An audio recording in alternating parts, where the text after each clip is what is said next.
Today I'm talking to Karyn O'Dea from Ray White Robina on the Gold Coast.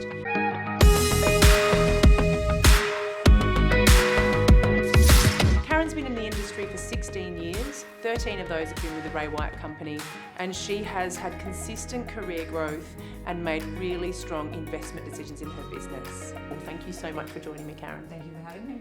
Karyn, before we get into your interview, could you just tell the people watching at home just a little bit about the marketplace that you trade in, medium price, what the demographic is? So I prospect to 3,400 homes, have done for a long time.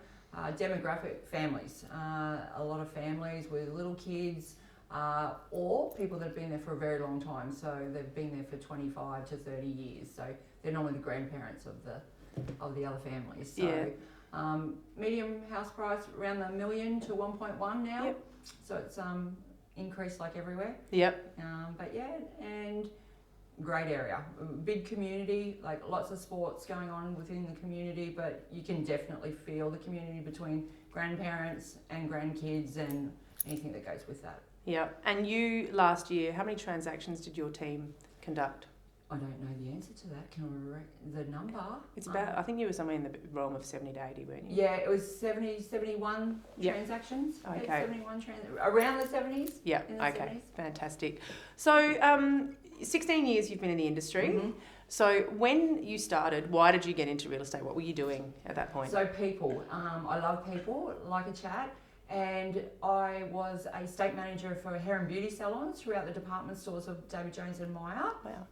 And so I used to visit salons throughout the week, and you get to know people or clients that came into the salons.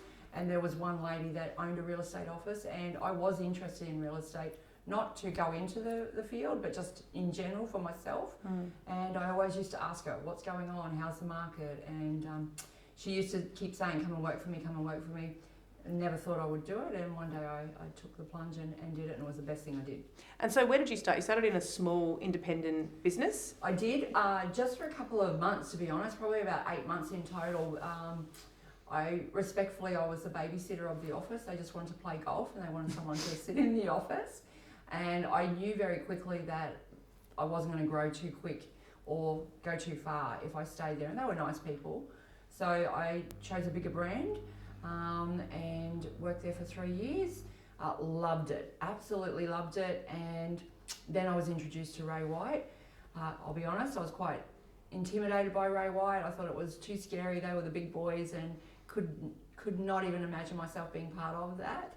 And took the plunge and definitely Never looked back? Never looked back, never looked back. I actually said to someone recently that I've been with my office 13 years and I am still on the honeymoon. I still feel really good. I feel really good. I remember you saying that in that early, sort of the first 3 year phase, you didn't really know what you were doing, and it was like a good environment, but you were sort of given a lot of autonomy, and so you kind of anchored into like servicing the buyers first. Very much so. Yeah. So, servicing the buyers. So any inquiry that came in, then I just said I will do everything for them, and I meant everything from looking on the internet, finding other properties even if we didn't have it listed, or people in the office, and then send them the links, and then ring them within 10 minutes and say, check your email, how long do you want to look? I'll come back to you in half an hour, an hour. Then I would book the appointments, and back then I would go and pick them up and take them, and it was probably the easiest way to get paid, do the transaction. But the heavy lifting with the vendors, I didn't have to do. I just had to match the property to the person. So, and you were servicing all of the other agents in the office? Correct. Being the buyer runner. And they would give you a split of the commission Correct. for doing the work? Correct.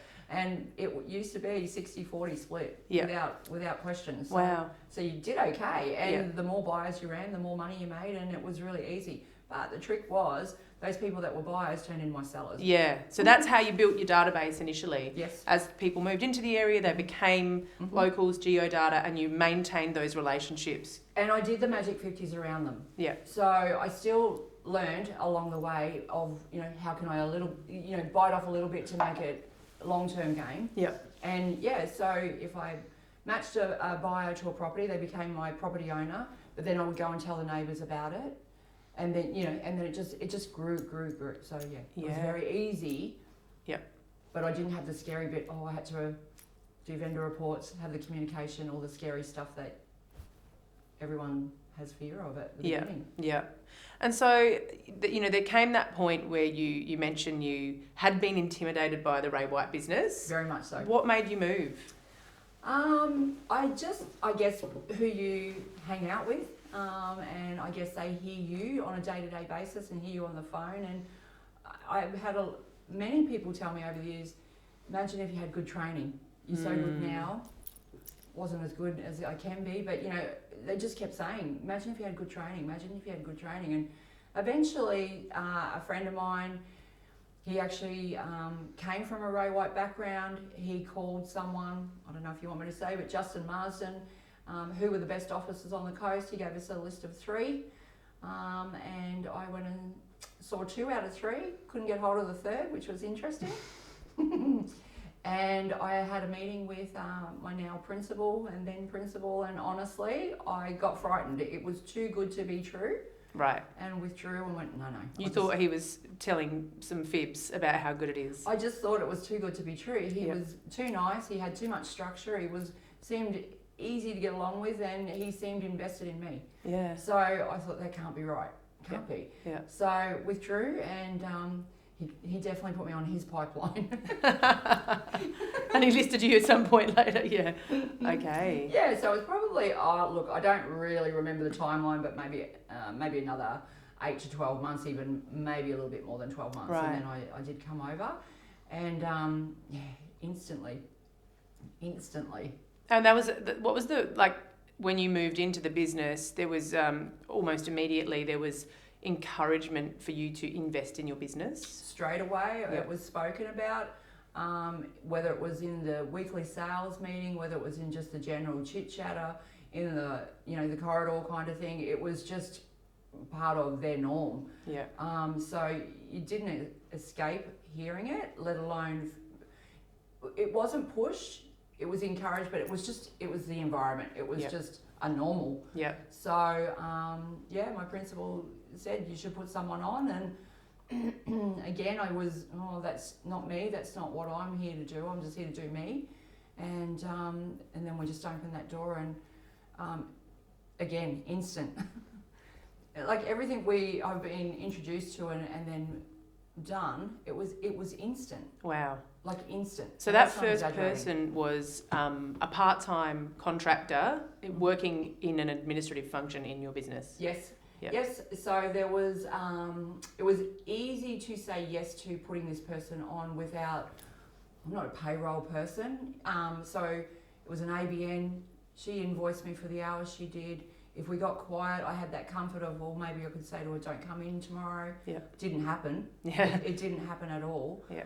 But it just gave me a little bit of security. And in turn for the lady that said yes to the role, she had flexibility on doing what she wanted to do in her life, and she didn't want a full-time role. She was very clever. Yeah. Very, very clever. So she just did her thing and did it very well, but with a balance for her, so it was a win-win. Yeah. And so, as you said, you never did exercise the right to minimise her hours, and from there, your team has only grown. Just, if we talk about that first person that came in, she relieved you of the admin work, and you said you felt instant relief, and your business grew. Straight away. Yeah. It just pulls us into the next level. Whether it's a little level, I'm a really big thing for, if you put that, like develop a team around you, it only will go one way. Yeah. You're not going to go backwards. You're not even going to go sideways. It will just take you further.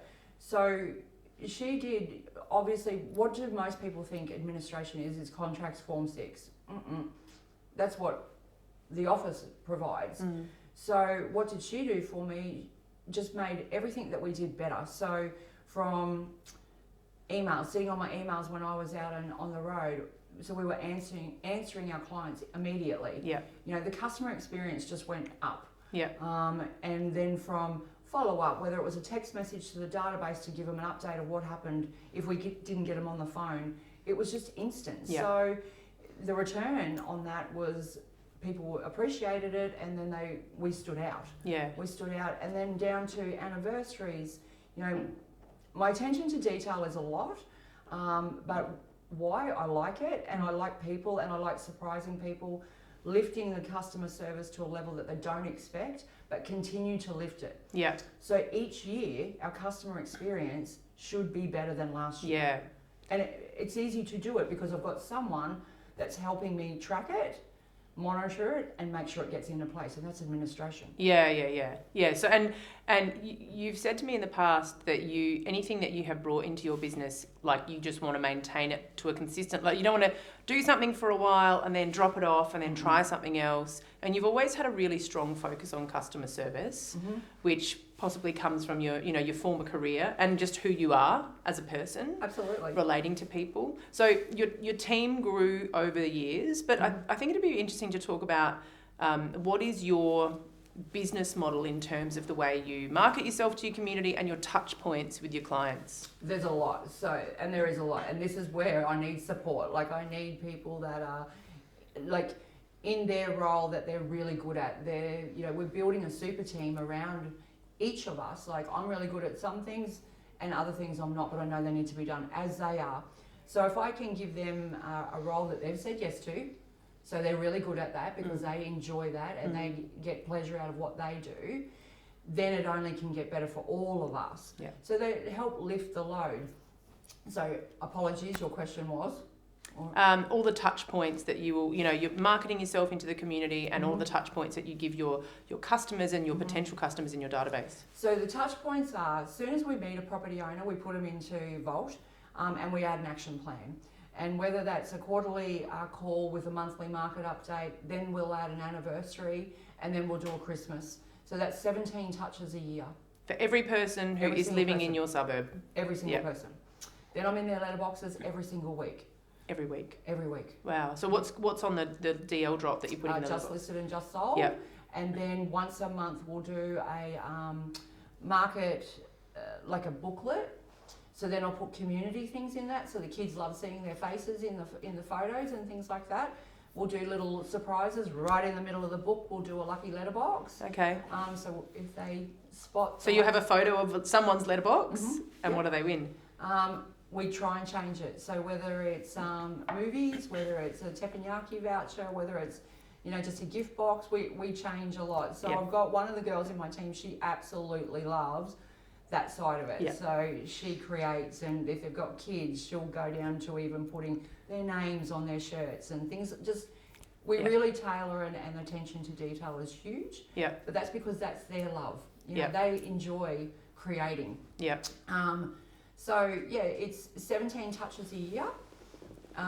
Anniversary, so they get an anniversary gift as well. They get a Christmas as well. So if they're a purchaser, they'll get an anniversary gift? If they're a purchaser, they're an anniversary gift. Yep. So I don't know how much detail you want me to go into, but people that come into the community in that 3,400 homes, even if we didn't sell the property to them, we turn up with a welcome pack. Yeah. So this is amazing. Can you talk about, so let's just say I bought a home through LJ Hooker, not through you, not through Ray White. I've moved in a week ago, and then I get a knock on the door. Yep. So we turn up and we say, welcome to the neighbourhood. This is going to feel a little strange. We're from the Karyn O'Dea team at Ray White Robina, and we just wanted to welcome you. I know it's crazy, but we've got some little gifts for you, but we've also got trusted tradies that we refer to a lot of your neighbours. We've got neighbourhood watch pack, and that gives you some information as well. Depending on the client that's at the door, if it's an older person versus a younger, the language might be a little different, but we're cheeky, because I'm cheeky.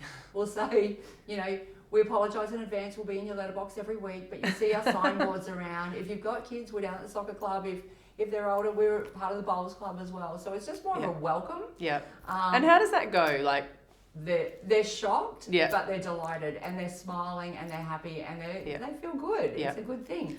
So those people who you didn't sell for, who you go and knock on the door, and you obtain their geodata, so you get their information, so they're now in your system, they'll get an anniversary gift from you. Yep. Wow. And a Christmas. Yeah. Wow. And a Christmas. So we hand deliver Christmas puddings every year.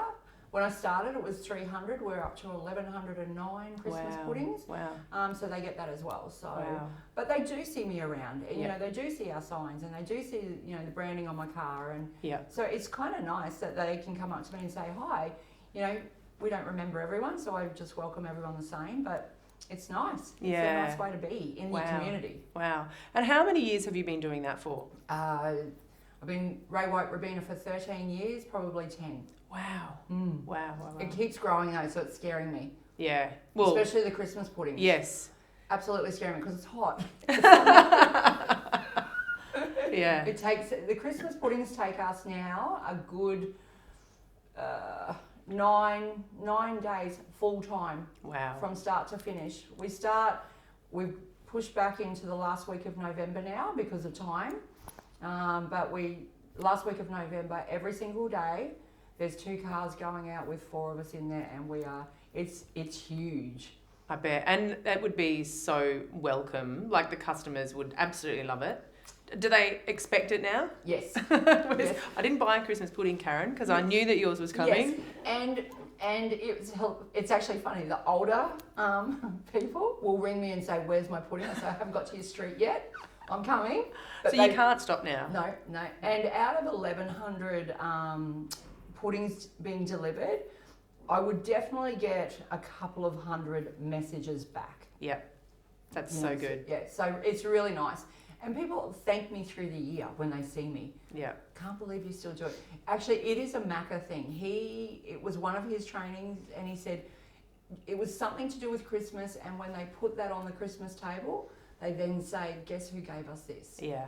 So it's the gift that keeps giving for you, because they're referring customers to you. Correct. When they're enjoying the But it's nice. Yeah. It's just nice to do anyway. There's people that, you know, that might be the only thing that they get for the year. So it's nice to do. That's why I do it. So you have a team of 5, including yourself. Mm-hmm. What are the roles in your team? They're very clear. Thank you to you. They're very clear because it did cross a little bit.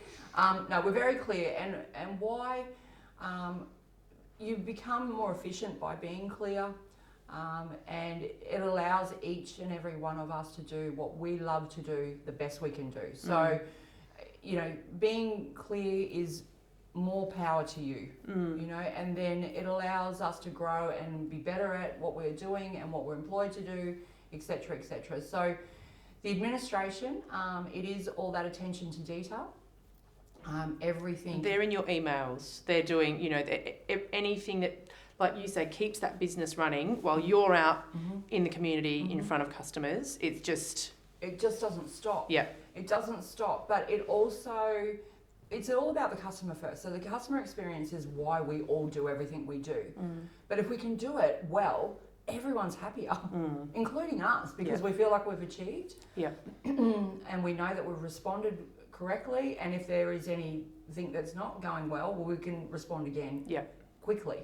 So the girls, my administration are on my email, so they BCC me into their replies. Why? Then at the end of the day, I'm swiping, but I know what's going on and what has been said on my behalf. Yeah. The text messages that go out to the community do come to me as well. So again, if anyone says, "Oh, tell me more about that property," I actually know what's happened. Yeah. So that's really, they keep the day-to-day moving, but that allows me to go and do what I'm good at and what I enjoy to do. Yeah. Because the other stuff has to be done. Yeah. But it allows me to improve on what I do it well, but it will only pull me into the next level, whatever that level is, but it will just do that. The boys, I've got 2 gentlemen that work for me, and they help me speak to my data. It's a little scary. They sound like me a lot. Poor things. But our language is very similar throughout the team. Yeah. And it's not me telling them how to speak. We just learn off each other, and the message is the same. Yeah. So you've got really solid admin, making sure all of those important touch points are happening. And then you've got sales associates who are helping you to prospect, call the database, knock on doors. Grow the database. Yep. Make sure we don't miss anything. If someone, you know, anything. Yeah. Even with other people's stock. Now, other brands don't like it, but I know that they don't do it. So I can't just sit on my hands because they don't do it. not service your community. Yeah, and I'm respectful to the other agents. You know, any agent can come through any of my properties from the minute I put it online. I actually look at other agents as clients because they might come to us one day or they might not. But having respect throughout the community, there's enough to go around for all of us. So just be kind to each other. And it's not hard work. It's just do the right thing by everyone. Yeah. Including the opposition. Yeah. But, you know, if they want to do Magic 50, go right ahead. But if they don't, I'm going to do it for them. Yeah. Yeah. And has anyone, because you are so, I mean, some might say it's an aggressive tactic to door knock your competitors' sales. Have any of them come and done it to your sales? No, because they don't have time.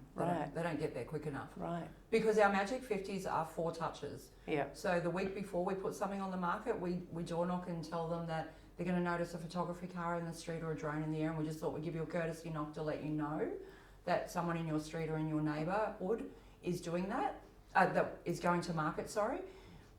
So that's the week before, and then on the Monday and Tuesday when we launch, the boys go back and say, you know that property we spoke to you about last week? It's now live. Would you like us to send you the link so you can have a good sticky pick, i.e. get their email if we don't have it, or their phone number and we can text you the link. So there's purpose for it.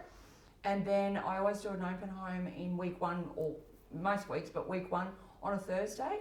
So after the open home on the Thursday, we do an invite from the owners to the neighbours again if they would like to come and have a look live on Saturday. We do that as well.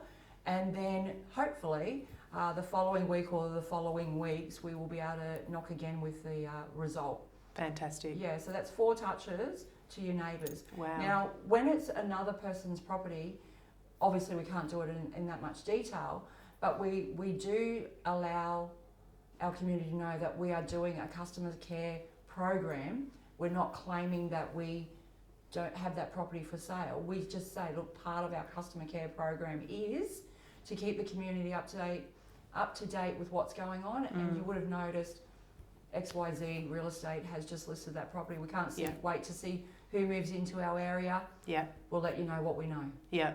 And again, they come to expect that from you. Yeah. Yeah. We actually have had people ring us.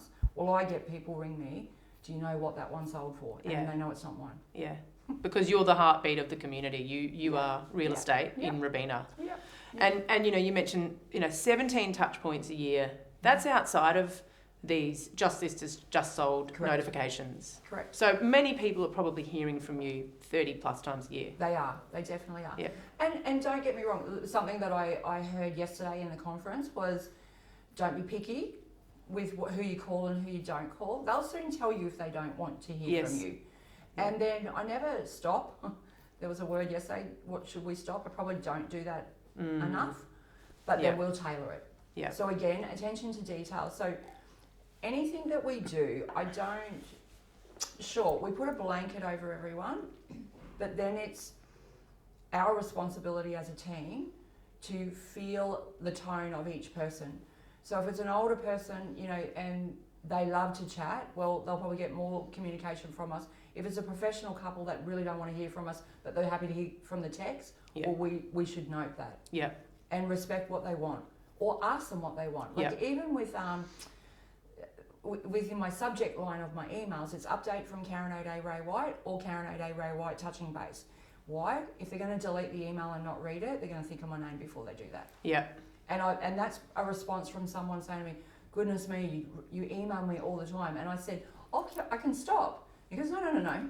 I think of you before I delete you. So I was like, boom. That's good. It's working, yeah. The name has lodged and you've maintained your that's all it's about. Stickability. Yeah. That's 100% all it's about. So when that person goes, I need to sell, Karyn is the name that pops into their mind. Yeah, correct. The theme that I'm hearing from you, like all of this stuff and the people, it requires a lot of investment. Very much. You've really developed from that first person that you were tentatively part-time on an ABN. You made that step, but since then you've just had no hesitancy in investing in your business. Why is that? Well, firstly, it pulled me into the next stage. So it's pretty hard to say, I don't want to do that anymore when you see that it works. Yeah. So the return on investment just started happening. So I actually don't know the percentage that I should put away for it. I've just measured it as it's come in and gone, okay, well, the letterbox drops are working, so I can't actually stop that. Yeah. And you know, part of my demographic in my area are older people, so they're the ones that will read it and put it on their kitchen bench. Yeah. So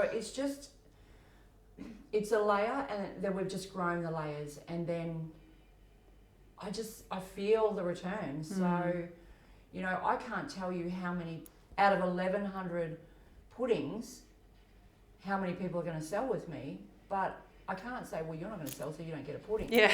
You just do it. Yeah. So there's parts of me that I will do it because I care and want to give to people.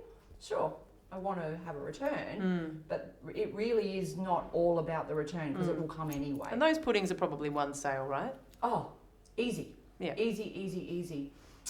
So to answer your question, it's just adding to the layer and then feeling the love back, whether it's in dollar value or a property sale, or just people stopping me and saying so much, you know, thank you so much, etc., etc. So it's just layers of everything. Sure, the girls, my administration, will go and try and find someone that will, if we guarantee them that we will do letterbox drops with them for a year, will they do us at a better rate? You know, Christmas puddings, we try and get it at a better rate, you know, and they're always trying to make a way to make it better and more affordable, but it's hard to stop it. Yeah. It's really hard to stop it. Yeah. The community, so I sponsor a soccer club, and I have sponsored them I'm going to my 10th year now, and that is a big chunk of money. But I actually know, so when people call us in, how did you hear about us? That's part of our language, isn't it? Yeah. So the amount of people that have said, oh, we see you down the soccer club, or you're on the training kits, I have recorded that in my mind and on paper, and I'm paid up until 2026 for soccer. Right, okay. Well, that's good. So then it makes it so much easier to make that investment, because you know that it's paying for itself. Straight away. I do an Easter egg hunt. That's a big cost as well. That's nearly $6,000 to do an Easter egg hunt on a weekend. Wow. But I do it at the soccer club, so it's kind of like a double thing. And, you know, so it's... And it's the layer, like you say, it's the layering effect. You know, sometimes a customer doesn't know if they were triggered to call you because of the email or the DL drop or the Christmas pudding or the text message, but it's everything that you do is closing the gaps between very much how possibly they could ever not think of you when they're thinking about real estate. And that's it. And that comes back to the team. Yeah. They're helping close the gaps. Yeah. So you can't do one without the other. Yeah. But if you start with a small team, it will pull you into the future. Yeah. And the layer will grow bigger, and there'll be more that you want to add to it, or you want to tweak and make it better. It pulls you into your future. It's you know, you said to me before 16 years and you love your job. You still love your job. Yeah, absolutely love. Crazy. Yeah. Like crazy. Even when I say it, I think sounds so. I mean it. I absolutely love. What do you love the most? Because you're running a business. You're not a business owner, but you are running a business. But you're also going and listing and selling property. What do you love more? The business side of it or the listing and selling side of it?